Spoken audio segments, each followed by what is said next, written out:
MOSFET, BJT e IGBT. Me han pedido mucho este tema en otros vídeos de componentes básicos. ¿Cuándo usar un tipo de transistor o el otro? ¿Cuáles son las diferencias entre estos tres tipos de transistores? ¿Cómo funcionan? ¿Cuál es el más adecuado para tus proyectos? ¿Y cuáles son sus principales características? Eso es lo que veremos en el vídeo de hoy de componentes básicos. Trataré de mostrarte algunos gráficos, explicar todo lo que sé sobre estos componentes y de esta manera tal vez aprenderás cuál es el mejor para tu circuito.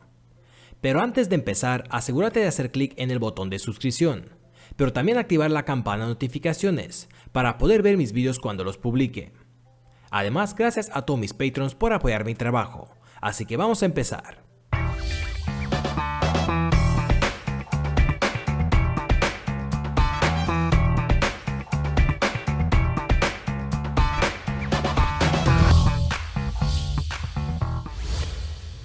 Este episodio es patrocinado por GLC PCB. Si tienes un diseño y quieres prototipos de PCB de bajo coste, consulta los servicios en glcpcb.com. Por solo $2 más gastos de envío, recibes 5 PCBs del color que quieras. Durante el Año Nuevo Chino, la fábrica seguirá produciendo PCBs de alta calidad para nosotros. Pedir las PCBs es muy simple. Selecciona Pedir ahora. Carga los archivos Gerber de tu PCB y elige tu configuración, como el color, grosor y más. Haz el pedido y recibe las 5 placas por $2 en unos cuantos días. Más servicios en glcpcb.com. ¿Qué pasa, electrónicos? Bienvenidos. Para este vídeo tenemos 3 tipos de transistores. Primero tenemos el MOSFET, luego el BJT y finalmente el IGBT. Todos estos son transistores bien conocidos y se utilizan mucho para todo tipo de circuitos. Pero ¿por qué usar uno y no el otro? ¿Cuál es el mejor? Bueno, eso depende. Depende de lo que estás buscando en tu circuito que estás diseñando. Por ejemplo, el área de aplicación. Podría ser el control del motor, tal vez para hacer una fuente de alimentación o un amplificador de audio, etc. Así que eso influirá tu elección. Al mismo tiempo, la técnica de modulación de la potencia de carga también afectará. Por ejemplo, tenemos control lineal, conmutación o control estático, y también el rango de la frecuencia. Entonces, para eso tenemos que echar un vistazo a cómo funcionan cada uno de estos componentes. Veamos las principales diferencias entre estos 3 tipos. Pero en primer lugar, variar la corriente a través de una carga de manera controlada es la función principal de cualquier componente semiconductor de potencia. Tenemos nuestra carga y queremos controlar el flujo de corriente, que podría estar completamente encendido, completamente apagado o algo intermedio, y eso cambiará dependiendo de la señal aplicada a la puerta o la base de nuestro transistor. La primera comparación será la representación del icono y los pines que tiene cada transistor. Los transistores de unión bipolar tienen este icono y tienen un colector, un emisor y la base. La corriente podría fluir entre el colector y el emisor, y eso es controlado por la señal aplicada a la base. El MOSFET tiene un drenaje, una fuente y una puerta, y de la misma manera la corriente podría fluir entre el drenaje y la fuente, y eso es controlado por la señal aplicada a la puerta. El IGBT es una mezcla entre estos 2 tipos y tiene un emisor y un colector como el BJT, pero está controlado por una señal aplicada a la puerta tal como el MOSFET. Ok, la segunda comparación será el tipo de control de cada uno de estos transistores. Para el BJT, la corriente de salida es una función que depende de la cantidad de corriente aplicada a la base. Más corriente aplicada a la base significa que podría fluir más corriente entre el colector y el emisor, lo que significa que la corriente aplicada a la base da la ganancia. Aplicamos una pequeña corriente a la base y tenemos un flujo de corriente más grande entre el colector y el emisor. Por eso usamos el BJT. Para el MOSFET, el flujo de corriente entre el drenaje y la fuente está controlado por el voltaje aplicado a la puerta. Este voltaje en la puerta modula la resistencia del canal y por lo tanto la corriente a través del transistor. El IGBT también está controlado por el voltaje en la puerta, que modula tanto la resistencia del canal como los portadores de corriente, por lo que una vez más esta es una mezcla entre el MOSFET y el BJT.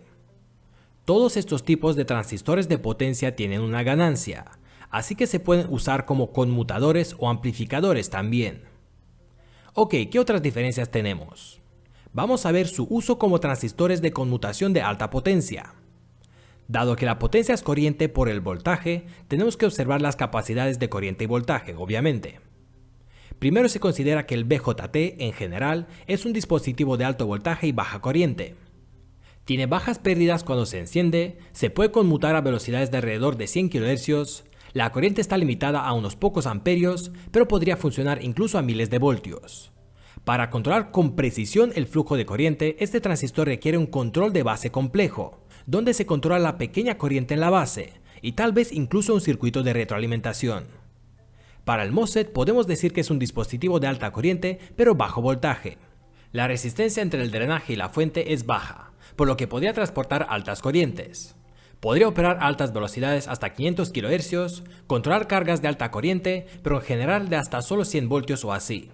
El circuito de control de la puerta es más simple que el del BJT. Y finalmente, para el IGBT, podríamos decir que es un dispositivo de alto voltaje y alta corriente, por eso este componente es interesante. Tiene pérdidas mucho menores cuando se enciende. También tiene un circuito simple para el control de la puerta, pero las velocidades de conmutación son bajas, alrededor de 50 kHz en general. Para ver esto mejor, aquí tenemos un gráfico de aplicaciones de energía en 3 dimensiones, donde podemos ver la corriente máxima, la frecuencia máxima y el voltaje máximo de cada componente. Como puedes ver, el MOSFET podría alcanzar altas corrientes, pero funcionará a un voltaje relativamente bajo. Los BJT podrían manejar voltajes altos, pero el valor de la corriente es más bajo. Y los IGBT podrían aguantar buenos valores de corriente y voltaje. Y estos son algunos ejemplos sobre qué aplicación podría usarse cada uno de estos componentes como dispositivo de control de potencia. Otros parámetros que debes tener en cuenta al buscar componentes y mirar hojas de datos. Para el BJT tenemos primero el IC, que te enseña el valor de corriente continua. También tenemos la HFE, que es la ganancia de corriente, la relación entre la corriente en la base y la corriente entre el colector y el emisor. También mírate el voltaje de encendido, el tiempo de apagado y el voltaje de ruptura, ya que estos también son parámetros importantes. Muy bien, para el MOSFET es posible que quieras mirar el voltaje umbral, el voltaje mínimo entre la puerta y la fuente que tienes que aplicar para activar este componente. Además, mira su máxima corriente, la ganancia también y la resistencia de encendido, para circuitos más complicados donde también debes tener en cuenta eso. Y para los IGBT tenemos más o menos lo mismo que para el BJT, pero no hay ganancia de corriente. Finalmente, pero no lo menos importante, como diseñador podrías tener en cuenta el coste. Esto podría cambiar dependiendo de la cantidad que compres, pero generalmente para cantidades bajas, los BJT son muy baratos. Los MOSFET tienen un precio medio y por lo general los IGBT son un poco más caros. Mira todas las tablas que pongo debajo del vídeo para ver más parámetros. Ahora deberías saber cómo seleccionar tu transistor de acuerdo con tus necesidades de voltaje, valores de corriente, velocidad de conmutación, resistencia, complejidad del circuito, ganancia y amplificación, tamaño y precio. Espero que hayas entendido la teoría general detrás de estos 3 tipos de componentes. También espero que este video te ayude y te enseñe algo nuevo. Y si es así, considera suscribirte a este canal y activar la campana de notificaciones, y de esta manera apoyar mi canal. También considera ayudar mi trabajo en Patreon. Así que gracias de nuevo y hasta luego, electrónicos.